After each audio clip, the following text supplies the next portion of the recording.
Oath taking ceremony करवाई गई। 19 जनवरी को पंचायत घर में ग्राम सभा करवाई गई, महिला सभा करवाई गई, जिसमें वुमेन्स को डिफरेंट सेंट्रिक स्कीम्स बताई गई। देन उसके बाद न्यूली बॉर्न बेबीज को बेबी किट्स डिस्ट्रीब्यूट करवाई गई। और उसके बाद हमने पंचायत घर में और उसके आस पड़ोस में बीबी के बेटी बचाओ बेटी पढ़ाओ के स्टिकर्स भी पेस्ट करवाए। उसके बाद 20 जनवरी को ड्राइंग कंपटीशन करवाया गया और स्पोर्ट्स एक्टिविटीज करवाई गई। 24 जनवरी को सिग्नेचर कैंपेन करवाई गई और 24 जनवरी को ही पीसीपीएनडीटी एक्ट के अकॉर्डिंग हमने लीगल अवेयरनेस करवाई। आज हम इस प्रोग्राम की क्लोजिंग सेरेमनी सेलिब्रेट कर रहे हैं। इस प्रोग्राम का मुख्य उद्देश्य बेटियों को समाज में आगे बढ़ाना, उनको पढ़ाना लिखाना और उनको उनके अधिकारों के प्रति जागरूक कराना है। आपके यहाँ बेटी ने जन्म लिया है। हे भगवान, ये कैसा अनर्थ हो गया। मुझे तो बेटा चाहिए था, मेरे घर में बेटी ने जन्म लिया। हे भगवान, मैंने ऐसे क्या पाप किए थे जो मेरे घर में बेटी पैदा हुई। अरे मिस्टर राजीव, आप कैसे पिता हैं? आपको तो खुश होना चाहिए कि आपके यहाँ बेटी ने जन्म लिया है।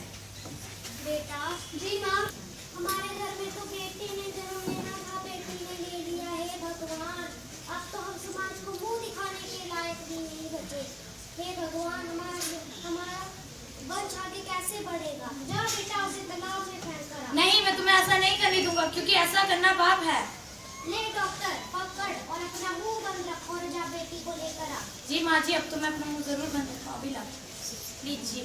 जा बेटा, ऐसा मत करो, मेरी बेटी को मत मारो। मैं तुम्हारे आगे हाथ जोड़ती हूँ। चल दूर हट, इसके किसी का कोई अधिकार नहीं है, इसके लिए हमारे घर में कोई जगह नहीं है। माँ जी, ऐसा मत करो, इस बेचारी की क्या गलती है, तो कुदरत का निर्णय। ऐसा मत करो माँ जी। हट यहाँ से, एक तो बेटी को जन्म दिया, ऊपर से कहती है मत मारो मत मारो।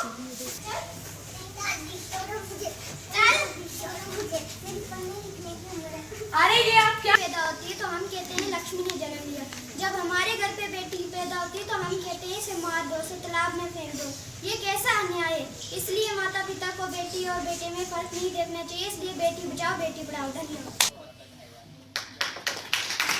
तालियां बजाइए जोर से। प्रियंका देवी got second prize in drawing competition.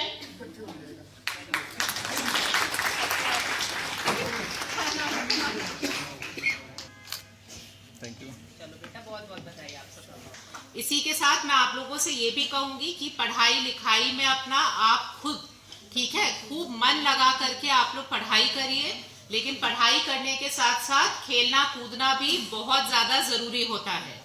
तो आज जो हमारे वेरियस स्पोर्ट्स कॉम्पिटिशन्स हुए थे, उसमें भी जिन बच्चियों ने अच्छा किया है, जिन बच्चियों ने नेशनल लेवल पे परफॉर्म किया है, मैं उन सबको भी बहुत ज्यादा बधाई देती हूँ। आपको ये नहीं सोचना चाहिए कि सिर्फ हम अगर पढ़ेंगे लिखेंगे तो उससे हम अच्छे बन जाएंगे या हम आगे चल के अच्छा कर सकते हैं। आपको खेलना कूदना भी बहुत जरूरी है। अब कोई मुझे बताएगा कि पढ़ाई के साथ साथ खेलना कूदना क्यों जरूरी है? कोई बच्ची बताए। किसी भी एक अच्छी पर्सनालिटी के लिए mental development as well as जो फिजिकल डेवलपमेंट है, ये दोनों चीजें बहुत ही ज्यादा इंपॉर्टेंट होती हैं। तो जैसे आपको स्कूल में साफ सफाई को लेकर के भी कुछ बताया जाता होगा, फिर आपके जो लेसन्स होते होंगे आपको वो लेसन्स भी पढ़ाए जाते होंगे, और उसी के साथ साथ आपको खेलने कूदने के लिए भी प्रोत्साहित किया जाता होगा।